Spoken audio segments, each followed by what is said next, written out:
માંડવી તાલુકાના મૂળકુબા ગામે ખેડૂતોના ખેતરમાં Adani window energy limited company દ્વારા બળજબરીથી ને ગેરકાયદેસર રીતે કબજો કરી ગેરકાયદેસર બાંધકામ કરવામાં આવતા ખેડૂતો દ્વારા ઉગ્ર રજૂઆત કરવામાં આવી હતી।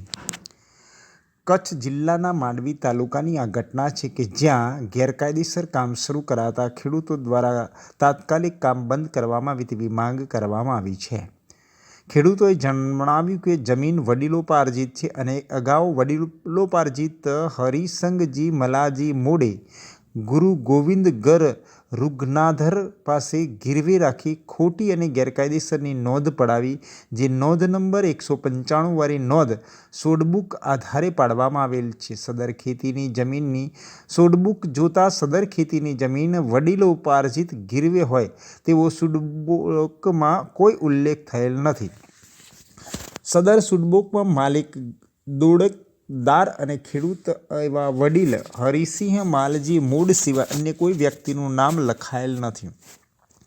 નોંધ નંબર 195થી ખોટી અને ગેરકાયદેસર રીતે ગુરુ ગોવિંદગર રઘુગર નાથરના નામે તબદીલ થયેલ છે, જે નોંધ નંબર 195 અને ત્યારબાદ પાડવામાં આવેલી નોંધો રદ કરવામાં આવે છે તેમ ફરિયાદીએ રેવન્યુ થયેલ છે અને તે ચાલુમાં છે। સદર ખેતીની જમીન રજિસ્ટર દસ્તાવેજોના આધારે અદાણી વિન્ડ એનર્જી લિમિટેડના નામે તબદીલ કરવામાં આવેલ છે, જે દસ્તાવેજ રદ કરવા પણ નામદાર પ્રિન્સિપલ સિનિયર સિવિલ જજ સાહેબ માંડવી કચ્છની કોર્ટમાં SPCS નંબર 41/2023 વાળાથી દાખલ કરેલ છે, જે ચાલુ છે। હાલ વડીલોપાર્જિત સદર ખેતીની જમીન ગીરવે રાખેલ હોય તેવા આધારો અદાણી એનર્જી લિમિટેડ દરમિયાન રજૂ કરેલ નથી। તેના કારણે ગેરકાયદેસર થતું બાંધકામ બંધ કરવામાં આવે તેવી લોકો દ્વારા માંગ કરવામાં આવી છે।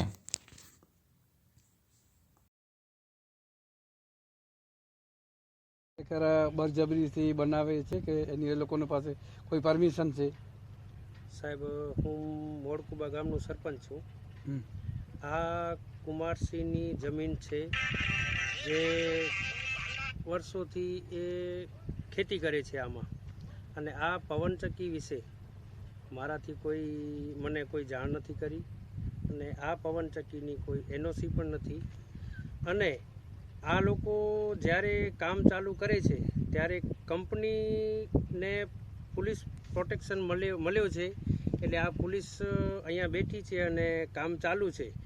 અને બીજી વાત તો આ લોકો અહીંયા આવે છે તો હમણાં જ 2 દિવસ પહેલાં જો 60 વર્ષના માજી છે એને પણ પોલીસ પછી અહીંયાથી લઈને ત્યાં ગઢશીસા લઈ ગઈ હતી, તો એ પણ સાહેબ યોગ્ય નથી, કારણ કે મોટા માણસ છે એને પણ પોલીસ લઈ જાય એ વસ્તુ પણ યોગ્ય નથી।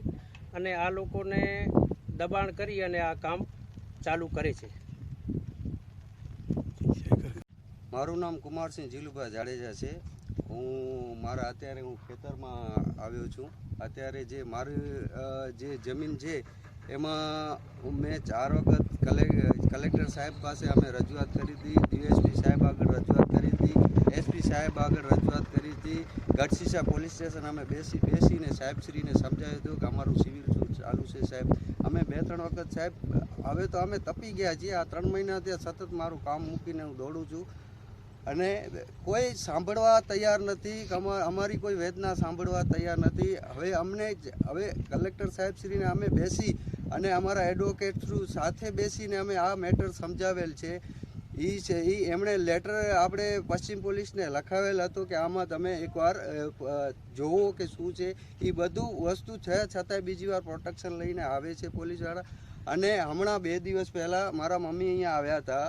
હવે મમ્મીની ઓલરેડી એક તો તબિયત ખરાબ નથી, એમને કે ભલે ભાઈ કે અમે તમારે લઈ જશું, ભલે કાંઈ વાંધો નહીં લઈ જાઓ। મારા મમ્મી તમારા ખેતરે કામ કરવા આવ્યા હતા? જી સાહેબ, બરાબર।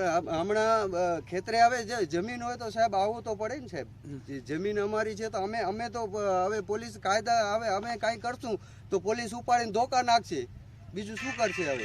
બરાબર, અમને ક્યાં જવું? અમને આપણે કોને રજૂઆત કરી સાહેબ એ જ ખબર નથી પડતી કે અમે રજૂઆત કોને કહીએ કે આ વસ્તુ પ્રોટેક્શન ન મળે કે કામ બંધ થાય। અમારી જમીન માલિકી જમીનમાં આવી રીતના થતું હોય તો અમે જાશું। તમારા મમ્મીને પોલીસ સ્ટેશનમાં? મારા મમ્મીને લગભગ 2 દિવસ અગાઉ લઈ ગયા હતા। એમની તબિયત કેટલા કલાક રાખ્યો હતો? પોલીસ સ્ટેશનમાં લગભગ 2-3 કલાક રાખ્યા હતા ત્યાં. અમે પછી ત્યાં પહોંચી ગયા હતા કે ભાઈ અમે ત્યારે એમે પૂછ્યું કે ભાઈ અમારે કયો તો ખરા ભાઈ તમે મોટા માણસની થોડું તો રાખો કાંઈક. મારા મમ્મી જે દરબારના દીકરી અમે બે તો ક્યાં મારા મમ્મીને હું બારે ને ક્યાં કાઢું અને આ લોકો લઈ અને ત્યાં આવી રીતના ખબર નહીં હવે તબિયત મારા મમ્મી ઉપવાસ છે એમણે આપણે સાહેબશ્રીને પરમાર સાહેબશ્રીને પણ કીધું હતું મારો ઉપવાસ છે, મારી દવાઈઓ ઘરે છે, મને કાંઈ તકલીફ થશે તમે છકડો મંગાવી દો, ભલે વાંધો નહીં લઈ જાઓ એમ પણ વાત કરી હતી. મારા પાસે મારા મમ્મીના અને બધામાં જે તે મારા નાનો ભાઈ હતો ત્યાં બેઠા હતા અને તે બધું છે આપણા પાસે રેકોર્ડ છે. હવે બીજું અમે શું કરી શકીએ? અમને તો એટલું નિવેદન છે કે સાહેબ કોક તો અમારી સાંભળો, કોક તો સાંભળો. આ ખેતર છે એ 7/12 તમારા નામે છે કે બીજા કોઈના નામે? જી આમાં એવું છે સાહેબ કે સમજી લો મારી જમીન હતી, મારા પપ્પાનું જ્યારે અવસાન થયું ત્યારે મારી એવું તો છે નહીં. આ એક જમીન છે, આ બાજુવાળું જમીન મારું છે, 2-3 વાડી મારી છે. જ્યારે મારા પપ્પાનું અવસાન થયો ને ત્યારે અમે વારસાઈ નોંધ નખાવા ગયા ત્યારે ખબર પડી કે આ વસ્તુ અમારી વેચાઈ ગઈ છે. ત્યારથી પ્રકરણ ચાલુ છે. એવો કાંઈ નથી કે ભાઈ કંપની આવી એટલે અમે પવનચક્કી લગાડી એટલે વિવાદ કરીએ છીએ, એવો કાંઈ પ્રશ્ન જ નથી. અમારો એના પહેલા સિવિલ સૂટ ચાલુ જ હતો, બધે વસ્તુમાં ચાલુ કેસ ચાલુ જ હતો. તે છતાંય આ વિવાદવાળી જમીન કંપની લઈ પરચેસ કરી અને આમાં દાદાગીરીથી કામ ચાલુ છે.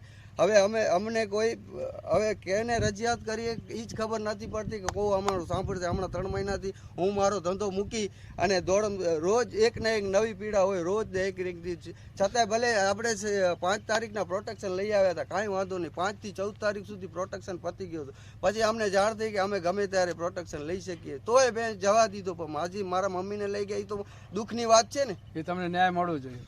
બરાબર ને.